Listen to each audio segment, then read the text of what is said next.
everybody, it's Dr. Steve back with another episode of Core Wellness TV, and today we're going to talk about your hips. People come in quite often and say, Doc, my hip hurts, and they point there, they point back here or something. Your hip's not there, okay? Your hips, they are in front. Think of them as the ball and socket joint, right? We're gonna talk about a couple of different movements, and you're gonna learn how to use your hips correctly, and by doing that you're gonna spare your spine, keep your discs from being overloaded, and preserve and protect your proper and good functional movement so you can use your back for as long as you want to use it. So here we go. The hip hinge is the first thing. I've done this many times before in previous videos, but you're going to put your hands right in front of your body. When you bend forward, you're going to make a crease. That crease is your hip joint. We're moving from front to back with the hips. This is what it looks like from the side. Okay, we move away a little bit. That's a hip hinge. Okay, just doing this with your daily activities like brushing your teeth, with like bending over to lift something, with like putting your makeup on in the morning, doing dishes at the sink. A lot of people do dishes or they do stuff like this with a round back and they end up blowing out a disc, and then you're injured and then you got rehabilitation and really it's treated very poorly, because the first thing you have to do is avoid that completely if you have a disc injury. But regardless, there's the hip hinge forward, okay?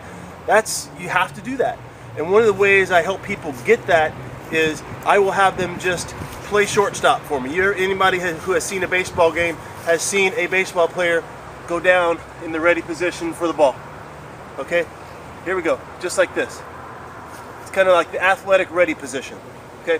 So that's the first thing. If you can just allow your hands to slide down and rest on your knees. You see what's going on with my tail? Going out. Okay? That's the pattern that you need to groove in order, and your back staying completely straight as a board, right? If I put a board from my sacrum all the way up to the back of my head, it would be a straight line. So that's the hip hinge. That's the first thing. The next thing is your hips are designed for rotation. A lot of your rotational maneuver and power comes from your hips, and most people do not know how to use their hips effectively and do not actually have good motion. They really don't even have a good connection between their brain and how their hips are designed to work. So this is a nice little way to do that. Okay, a good thing to do is, first of all, you have to be able to kind of balance on one leg, right? And you try and open and close. If you don't have perfect balance, you can hold on to something. It's not about as much the balance here as it is about understanding what the hip joint does. It is a ball and socket. Right now, the top of my leg bone, or that big femur bone, you know, the top of that femur bone is staying completely still. And my acetabulum, or the place where the ball is going into the socket up top is basically rotating around the top of that ball. Okay? You see that? That is external rotation. That is where power comes from. That is where any kind of rotational maneuver, like life is rotation, right? Every time you push a door open, you're rotating. You swing a golf club, it's hips, right? You swing a baseball bat, it's hips. You push a vacuum, it's hips. You have to have that good motion. So those two things are your job for today. You're going to hip hinge, practice hip hinging, okay? This is probably the umpteenth time I've talked about this, but it's so important, right? And then the other thing is you're going to learn what rotation feels like. Now here's the error, right? Here you are, here's a nice opening. Now, see this? This is spine. Rebecca, as a dance instructor, always told her students to think that they're these are your headlights.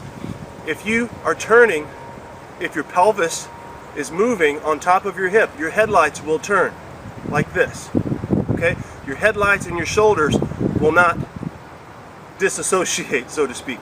But if you leave your headlights forward and twist your spine, that's not what we're after, and that is what can damage the spine more quickly, especially if you twist it and flex it at the same time. That's your biggest prescription for a disc injury. So one more time, recap. You're going to hip hinge, and you're going to learn how to rotate. Now, when you rotate, one more thing about rotation is I don't want it to be just from purely squeezing your butt muscle.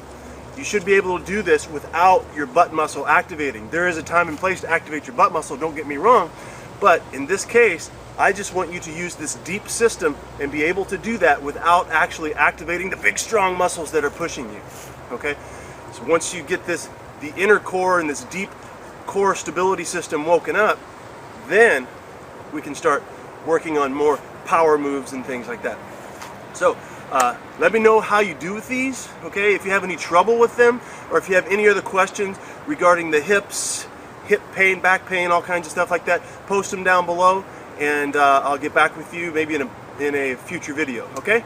So have a great day, keep thinking good thoughts, eating good food, and keep moving functionally, right? Functionally.